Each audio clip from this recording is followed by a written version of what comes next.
No one in the history of show business has ever had a career like Bob Hope. Whether it's the length of his career, the quality, the originality, or the variety, Bob Hope is truly a one-of-a-kind legend. But as sad as it sounds, the greater the life, the harder the fall. Bob Hope's final days were difficult purely because of the greatness of the man. Join us as we take a look at his final decade, how he deteriorated, and the impact he left on those who knew him best. An unprecedented career. Bob Hope was born May 29, 1903. He was a British-American stand-up comedian, vaudevillian, actor, singer, dancer, athlete, and author. He was born in the Eltham district of southeast London, arrived in the U.S. with his family at age 4, and grew up near Cleveland. His astonishing career spanned nearly 80 years, with Hope appearing in more than 70 short and feature films. 54 of those feature films had Hope as the star. In addition to hosting the Academy Awards show 19 times, which is more than any other host, Hope appeared in many stage productions and TV roles. If that's not enough, he also wrote 14 books. The song Thanks for the Memory was his signature tune. He even had a crack at being an athlete, with a brief career as a boxer in the late 1910s. He began his career in show business in the early 1920s, initially as a comedian and dancer on the vaudeville circuit, before acting on Broadway. Hope began appearing on radio and in films starting in 1934. He was praised for his comedic timing, in which he specialized in one-liners and the rapid-fire delivery of jokes that were often self-deprecating. He was a huge component in establishing modern American stand-up comedy.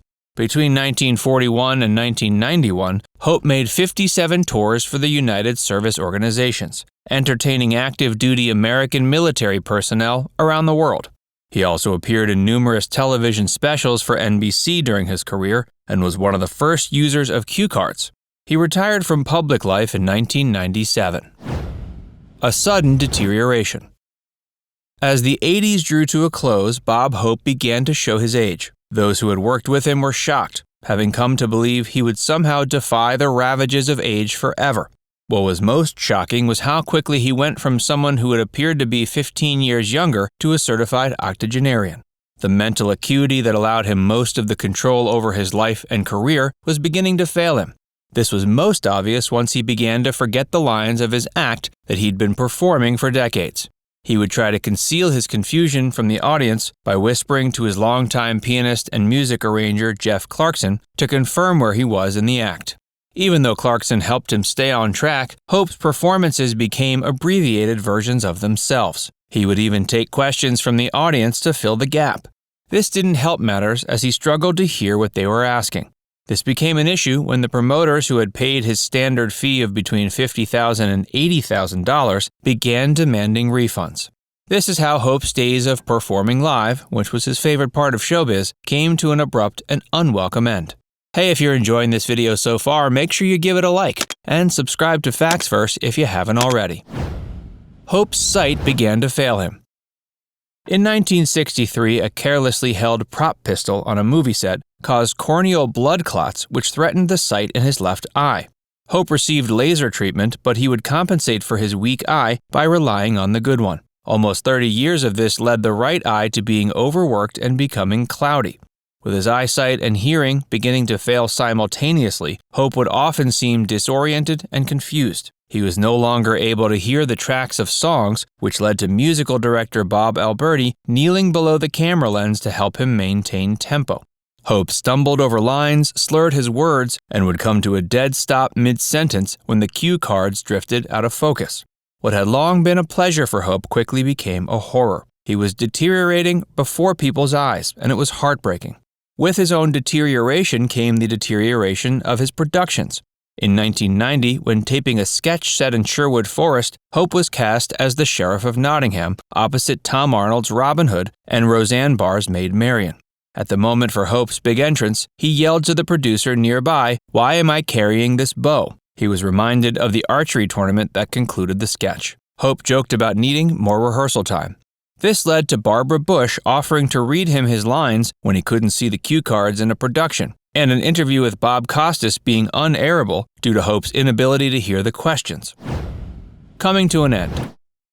Hope's final special as the main host aired on May 17, 1992. All involved knew it would be his last due to his physical discomfort. NBC honored him in 1993 with a 3-hour special entitled Bob Hope, The First 90 Years, hosted by Johnny Carson. Hope's contribution was passive, simply applauding the acts that were there to pay homage to him. These included George Burns, Milton Berle, Angela Lansbury, Whoopi Goldberg, Chevy Chase, and Walter Cronkite. Everyone involved hoped the special would be Bob Hope's farewell to a remarkable career on TV. But in 93 and 94, NBC aired several specials with clips from past shows. Hope was unable to walk without assistance and could only be shown sitting or on the arm of a guest. Without Hope's contributions to the productions, they were lackluster and difficult to watch. With his 50-year reign as NBC's longest-running radio and TV star, Hope was allowed to continue appearing on screen. The network feared the backlash if he was no longer aired, while public relations man Ward Grant was working overtime, denying rumors that Hope was at death's door. On July 30, 1996, the tabloid magazine Star released a photograph of a frail Bob Hope on its cover. The headline read, "Bob Hope Tragedy. He's gone blind, deaf, and needs your prayers." A longtime friend of Hope's spoke out that everyone close to him feels he may be running out of time. Hope's final TV special, Laughing with the Presidents, was finally billed as his farewell to NBC. The network took out full-page ads to promote the show, which aired November 23, 1996. Hope's ability as a performer had diminished, and the special unfortunately was a mortifying show to watch. In the summer of 1998, Hope attended a party to celebrate the 75th birthday of the inventor of cue cards for TV, Barney McNulty. Many of Barney's friends and colleagues attended, including Angela Lansbury, with whom he had worked on Murder, She Wrote. The event turned out to be the last time most people ever saw Bob Hope. At 95, Hope now needed assistance 24/7. Within an hour and a half, Hope was waving feebly out the window of a van as it drove away. Barney ran alongside, thanking him for coming. Honors pour in for Hope. Meanwhile, honors continued to pour in. The Air Force named one of their new C-17 bombers the Spirit of Bob Hope, and the Navy christened a ship the USNS Bob Hope. In October 97, President Bill Clinton signed a bill naming him an honorary veteran. This was the first in the nation's history. He passed away July 27, 2003, at an impressive 100 years of age. A memorial high mass was celebrated at St. Charles Borromeo.